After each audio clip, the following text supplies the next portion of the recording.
Welcome everybody back to Boost Motion, guys, and today we're going to be installing, yes, 3D audio speakers from eBay on my Mercedes E63S. Guys, let's jump into the video.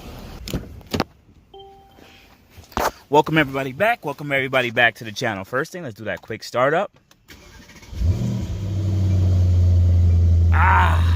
Love that noise. And then when you close it, nice and quiet.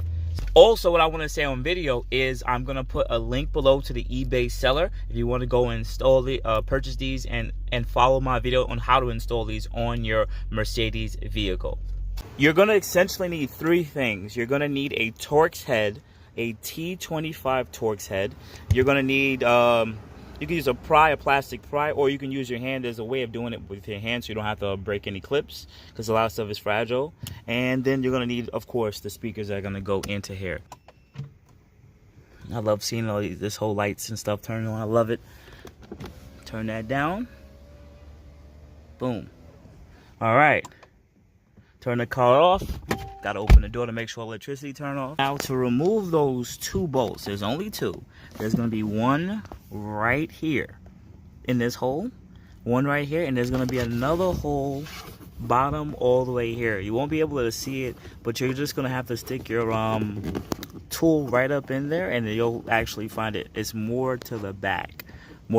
So you might need a longer one. Hopefully mine's is long enough. If not, I have to get an extension for it.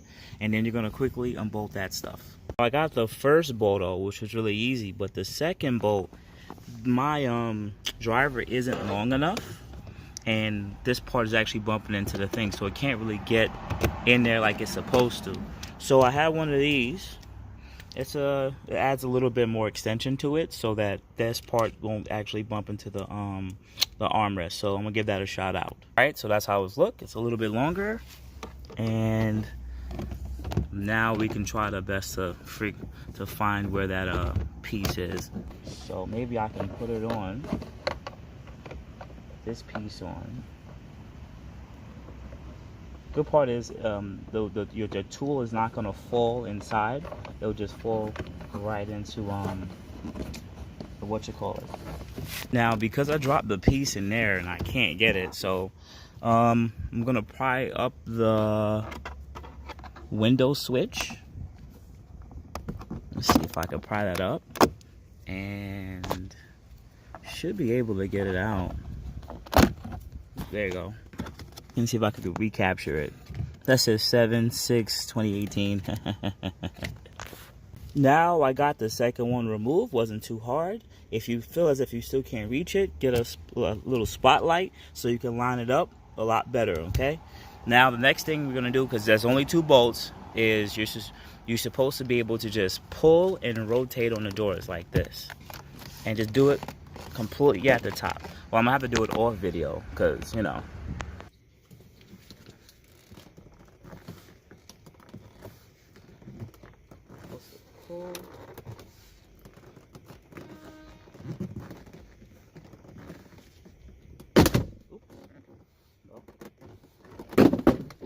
That's just like that. It came off the door.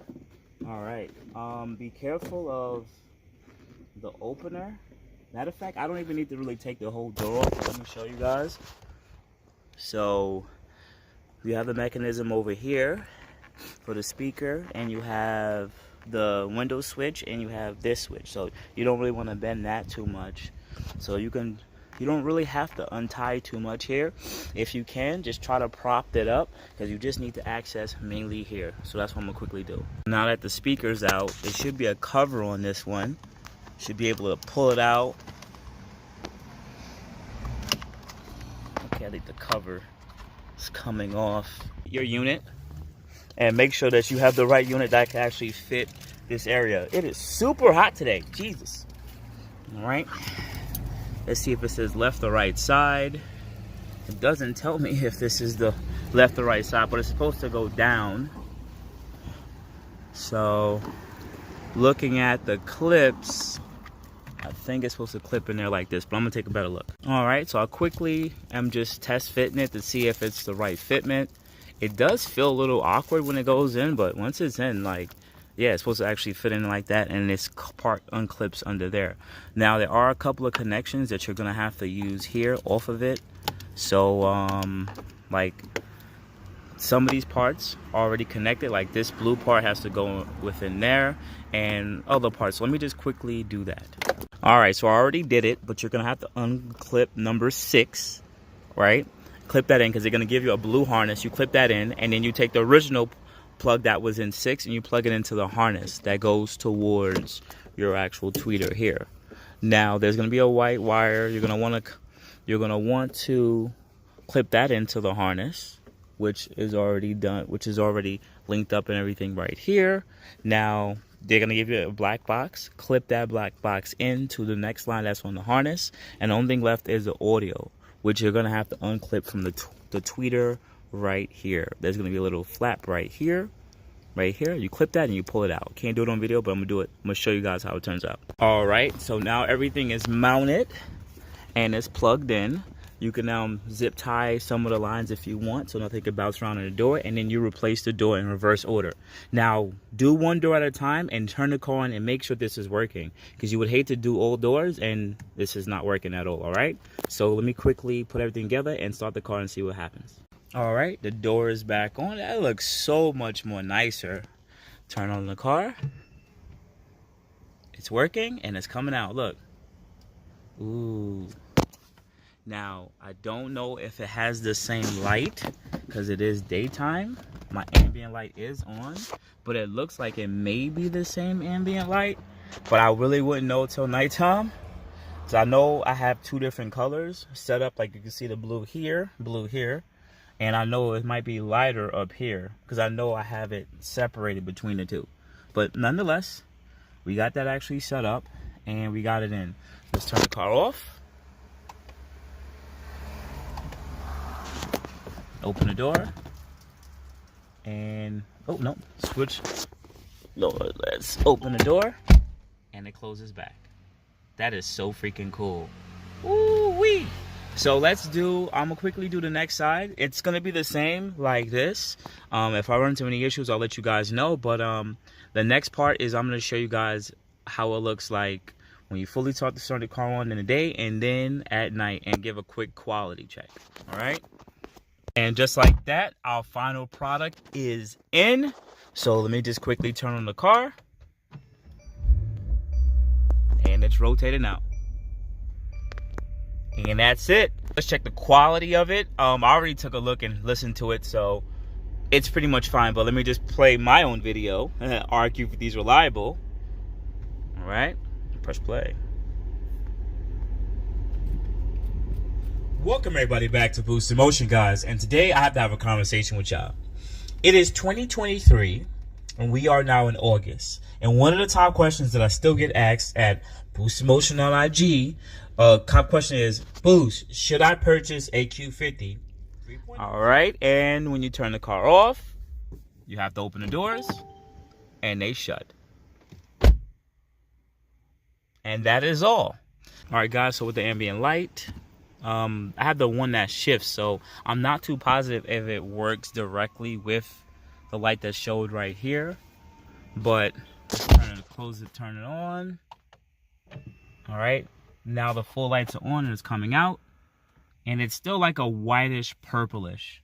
I don't know if I could actually change that in the unit itself, but it looks good for what it is. I still like it, and I'm okay with it. If it doesn't need to go purple and blue and all of that stuff for it to shift and change for me particularly, so I'm all right with it. So guys, if you do like this modification, I'll put the link once again below to the eBay seller. If I find an Amazon seller, they're pretty much the same copies. And the install took me, I would say, it took me about 15 to 20 minutes for the first one. I would say 15 minutes because I didn't know what I was doing. But the second door took me about 5 to 7 minutes, and everything was up and running. Fitment wise, I would say they're like a 8 out of 10 because I don't know how the OEM looks. I don't know if that is a regular gap, but it fits pretty tight. This side, once again, fits pretty tight too, and honestly, it's just like OEM, so I ain't even mad about it. You know, of course, this isn't the real 3D audio which would, I believe, on the W222s, you'll get like a speaker right here in the middle, a subwoofer or a speaker right here in the middle. I'm not too positive about the W213s. What is the additional, what you would get with the 3D audio? I'm not too positive compared to the regular Burmeisters that I already get. So I don't really know. But nonetheless, it does look a lot better. And this is one of the things I always wanted on my W213. And I finally got it. So outside that, guys, you have a good morning, good afternoon, good night. Thank you for banging with your boy Boost. Hopefully I earned that like button. Thank you, guys. I appreciate it. You guys have a good day. Thank you. Thank you, everybody, for watching. Do appreciate you guys. Love you guys very much. You can also check out the 2 links I posted for some of my other videos. Also, on top of that, if you want to purchase some Boost in Motion merch, definitely check the link that I posted also. And finally, if you've been watching all my videos and you enjoy them, please hit the link to subscribe to my YouTube channel. Thank you.